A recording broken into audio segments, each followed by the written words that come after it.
నమస్తే బొస్సమూరి విజయసాయి రెడ్డి గారిని ఈడీ పిలిచింది, విచారించింది. ఏది ఈ మద్యం కుంభకోణానికి సంబంధించి. ఆయన ఏదో అనుకుంటే ఏదో అయిపోయినటువంటి పరిస్థితులు అయితే కనబడుతున్నాయి. జగన్మోహన్ రెడ్డి గారికి అసలు ఏమీ తెలియదట. ఇప్పుడున్నటువంటి పరిపాలన అయితే మాత్రం వరస్ట్ గా ఉందట 15 నెలలకే. జగన్మోహన్ రెడ్డి గారి పరిపాలన మాత్రం సూపర్ గా ఉందా? మరి ఈయన బయటకు ఎందుకు వచ్చాడు? జగన్మోహన్ రెడ్డి గారు ఎందుకు ఓడిపోయాడు?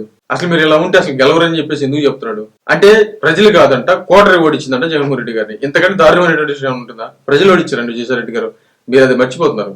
జగన్మోహన్ రెడ్డి గారిని ఓడించింది ప్రజలు, కోటరీ కాదు. జగన్మోహన్ రెడ్డి గారి చుట్టూ ఉన్న కోటరీ కాదు. అంటే జగన్మోహన్ రెడ్డి గారి పరిపాలన సరిగా లేదు అని ఒకరోజు మాట్లాడారు మీరు. ఇప్పుడేమో జగన్మోహన్ రెడ్డి గారికి అసలు ఏమీ తెలియదు అనేటువంటి విధంగా మీరు మాట్లాడుతున్నారు. ఇప్పుడున్నటువంటి ప్రభుత్వం మాత్రం ఖచ్చితంగా సరిగా లేదనేటువంటి విధంగా. అంటే ఒక రకంగా చెప్పండి, ఇది ఏమైనా పెద్ద డ్రామా ఏమైనా అనేది నా అనుమానం. చాలా మంది మాట్లాడుతున్నారు కూడా. అంటే జగన్మోహన్ రెడ్డి గారు అన్ని కేసులు A1 A2 ఈయనే ఏదో ఇది ఇద్దరు ఇడిపోయినట్టు నాటకం ఆడి ఈ ఇప్పుడున్నటువంటి కూటమి కొంచెం దగ్గర అయ్యి ఏదన్నా మొత్తానికి ఏదో చేద్దామని ఏదైనా ట్రై చేశారా? ఏదైనా ఏదైనా ప్రాబ్లం వస్తే బీజేపీలోకి జాయిన్ అయ్యడానికి ఏదైనా ప్లాన్ చేశారా?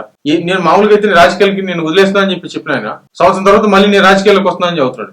ఏ పార్టీలో జాయిన్ అవుతారండి? ఏ పార్టీలో జాయిన్ అవ్వను, కానీ రాజకీయంగా నేను ఒక కార్యాచరణ ప్రకటిస్తాను అన్నాడు. బట్ ఏం ప్రకటిస్తాడో చూడాలి.